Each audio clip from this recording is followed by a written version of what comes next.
नमस्कार, मैं शमीम शर्मा।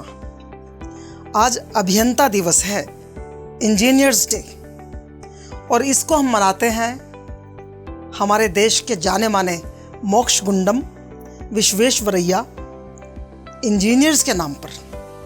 1861 में कर्नाटक में इनका जन्म हुआ था और आज भी वहाँ के लोग इनको कर्नाटक का भागीरथ कहते हैं।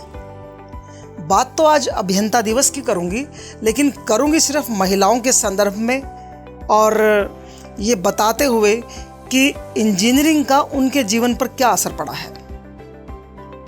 तो सबसे पहले तो भारत रत्न मोक्षगुंडम विश्वेश जी को नमन करती हूँ, प्रणाम कहती हूँ, और उनके माध्यम से हमारे देश के, दुनिया के जाने माने सभी छोटे बड़े सभी अभियंताओं को, सभी इंजीनियर्स को, पूरी महिला जाति की तरफ से मैं झुक झुक करके सलाम करती हूँ, प्रणाम करती हूँ। क्योंकि जब बात महिलाओं की आती है, उनकी सुख सुविधाओं की आती है, तो परमात्मा बहुत याद आता है। और हमने अपने देश की बात अगर करूं तो हमने तो ये सिखाया अपनी बहन बेटियों को, बहुओं को, कि पति ही परमात्मा है, पति परमेश्वर। पति के लिए कैसे कैसे कमाल के शब्द हैं कि हमारा स्वामी है, गृह स्वामी है, हमारा मालिक है, सजन है, बलम है, प्राण साथी है। मतलब इतना सब कुछ हमने सम्मानपूर्वक अपने पतियों को कहा, परमेश्वर का दर्जा दिया। लेकिन अगर नारी जाति के जीवन में बात सुगमता की करें तो पतियों ने नहीं, ये जो सुगमता का रस है, जो जीवन को आसान बनाने की प्रक्रिया है, इसमें योगदान दिया है इंजीनियर्स ने। इसलिए मेरा सिर बार बार झुकता है इंजीनियर्स के लिए, क्योंकि अगर वे न होते तो आज भी महिलाएं सिल बट्टे पर सुबह से शाम चटनी रगड़ रही होती और उनके कितने ही सपने चटनी बन चुके होते। बात हाथ से चक्की पीसने की करें, क्योंकि मैंने नहीं देखा कि अपने बाल्यकाल में भी गांव में भी जाती थी और घरों में भी, हमारे परिवारों में भी पहले आटा पीसने की मशीनें नहीं थी, घर में चक्की होती थी। लेकिन चक्की पर आटा पीसने की जो क्रिया है, गेहूं या चना पीसने की जो प्रक्रिया है, वो हमेशा महिलाएं करती रही हैं, आदमी ने नहीं किया। सिलबट्टे पे चटनी पीसने की बात है, वो भी आदमी ने नहीं किया। सिर के ऊपर घड़ा रखकर पनघट से पानी लाने की बात है, वो भी महिलाओं ने की। और थापी लेके धमाधम धम कपड़े कूट कूट कर धोने की बात है, वो भी महिलाओं ने की। और पूरे घर को खाना बनाने के बाद फिर अंत में उनके लिए बर्तन धोने की, साफ करने की बात है, वो भी महिलाओं ने की। मेरी दृष्टि में तो दूर दूर तक एक भी आदमी मुझे ऐसा नहीं दिखता, पति के रूप की बात कर रहे हैं, पति के रूप में, जो पति पत्नी खाना तो इकट्ठा खाएं। कि कभी किसी पति ने तो अपनी पत्नी की थाली उठा करके रसोई में जाकर के रखी हो। मैं मांजने की बात नहीं कर रही, फिलहाल धोने की बात भी नहीं कर रही। पति के खाने के बाद थाली उठाने का जिम्मा भी पत्नियां ही निभाती आई हैं। हमारे बलम सनम प्रेमी प्राणनाथ, ये इनका काम नहीं है। और सोचो ना, पति जब परमेश्वर है तो ऐसे काम करते हुए अच्छा भी तो नहीं लगेगा ना। तो ये हमारी सोच की बात है सिर्फ जो है। लेकिन इंजीनियर्स ने कमाल कर दिया। जब हम परमेश्वर की बात करते हैं तो हम ये कहते हैं कि भगवान ऊपर रहता है। कभी क्रिकेट के मैदान में अगर हम खेलते हुए लोगों को देखें, खिलाड़ियों को, तो जब भी उनकी हाफ सेंचुरी बनती है, सेंचुरी बनती है, तो बल्ला उठा के ऊपर की तरफ आभार जताते हैं कि जैसे सचमुच परमात्मा ऊपर ही रहता है। चाहे कोई क्रिश्चियन खिलाड़ी हो, चाहे कोई मुस्लिम खिलाड़ी हो, चाहे कोई हिंदू खिलाड़ी हो, बात जाति या धर्म की नहीं है। लेकिन हर खिलाड़ी अपने मन चाहे स्कोर को पाने के बाद अपना बैट ऊपर उठा के परमात्मा की तरफ आभार जताता है। तो इसका मतलब परमात्मा ऊपर रहता है, ये मान लिया जाए। लेकिन मुझे लगता है कि ऊपर का तो पक्का पता नहीं है कि ऊपर भी रहता है कि नहीं रहता है और कहाँ रहता है। लेकिन इस धरती पर अगर कोई देवता हैं तो डॉक्टर्स को तो मैं हमेशा देवता कहती हूँ, लेकिन इंजीनियर्स भी किसी देवता से कम नहीं है, बिल्कुल देवतुल्य हैं।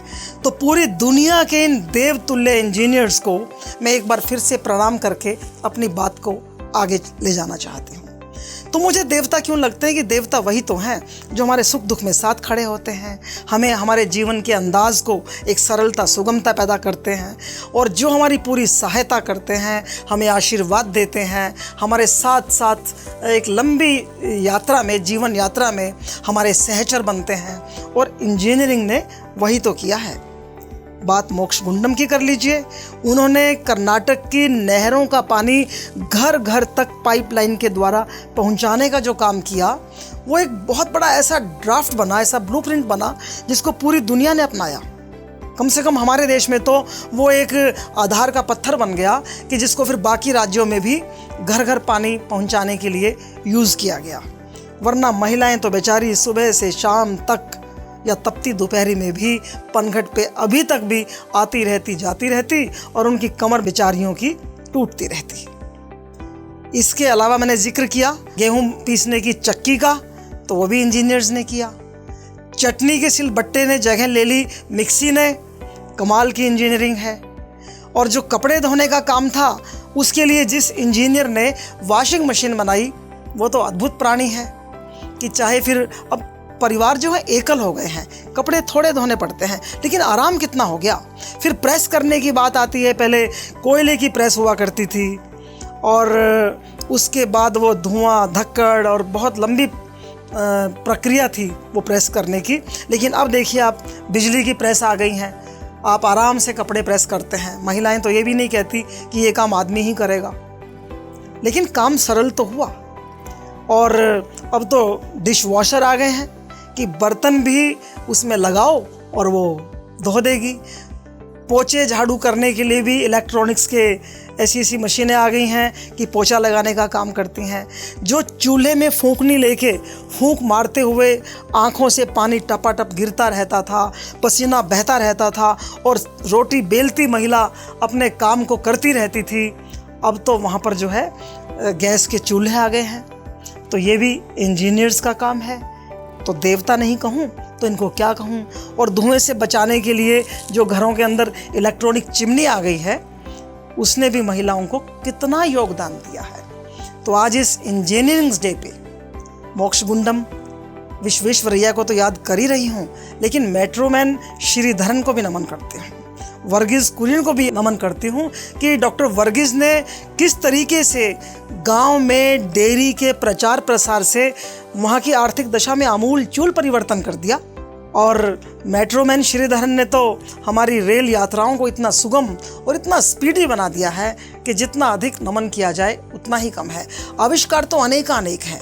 सिलाई की मशीन की बात करें, पहले लेकर के सुई में धागा डालते हुए, चाहे औरत को दिख रहा है नहीं दिख रहा है, बेचारी लगी हुई है, और घर में तुरपाई है, सिलाई है, बुनाई है, कढ़ाई है, वो लगी हुई है। लेकिन अब मशीन आ गई, और फिर भी हमारे देवतुल्य इंजीनियर्स रुके नहीं। उनको लगा कि बेचारी मशीन घुमा घुमा कर थक जाएगी, तो उन्होंने पाँवों से चलने वाली मशीन बना दी।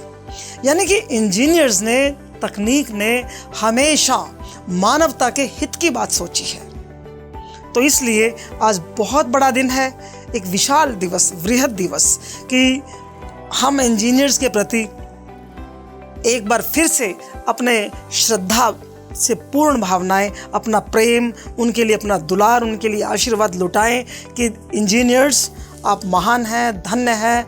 और अगर हमारे मोक्षगुंडम विश्वेश्वरैया को भारत रत्न की उपाधि मिली है, तो ये बहुत ज़रूरी उपाधि थी जो उनको दी जानी चाहिए थी।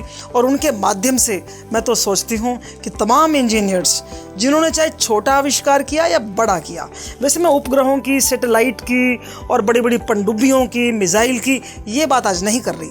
मैंने पहले कहा था कि इंजीनियर्स महिलाओं के लिए देवता कैसे सिद्ध हुए, मैं इस विषय पे बात कर रही थी, और मेरी बात यह मैं संपूर्ण समझती हूँ। धन्यवाद।